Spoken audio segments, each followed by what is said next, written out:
আপনার অন্তত যদি আপনাদের নিজেদের বিল্ডিং টিল্ডিংগুলো যদি আপনারা দিয়ে ইয়ে করতে পারেন, তাহলে সেই বাড়তি বিদ্যুৎটা ওই সেচের জন্য এবং অন্যান্য কাজের জন্য। তো রিনিউয়েবল এনার্জি কিন্তু আমাদের এটা খুব ইয়ের আর কি কী বলে জোরের জায়গা।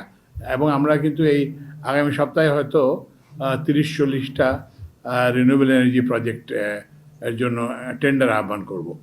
তো সুতরাং এটা আপনারা এটাও কিন্তু দেখবেন যে রিনিউয়েবল এনার্জি এবং জেলা প্রশাসক মহোদয় আছেন, এখানে যদি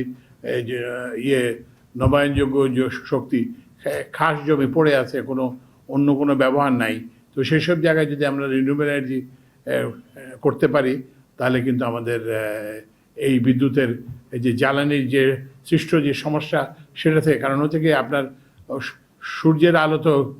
কেনা লাগে না, কিন্তু আমার তো গ্যাস তো কিনতে হয়, কয়লা তো আমার কিনতে হয়, এবং এগুলো থেকে আমাদের দেশে হয় না, এগুলো আমাদের বৈদেশিক মুদ্রা দিয়ে কিনতে হয়। তো ওই জন্য সৌরবিদ্যুৎটা আমাদের, সৌরবিদ্যুৎ এবং অন্যান্য রিনিউয়েবল এনার্জি, যদি বায়ু বিদ্যুতের সুযোগ থাকে কিংবা যদি হাইড্রোর সুযোগ থাকে, এগুলো আমাদের জন্য সুবিধাজনক। তো ওই জন্য আপনারা ওই যে মডার্নাইজেশন প্রজেক্টও করবেন, পাশাপাশি আপনাদের এই যে 4টা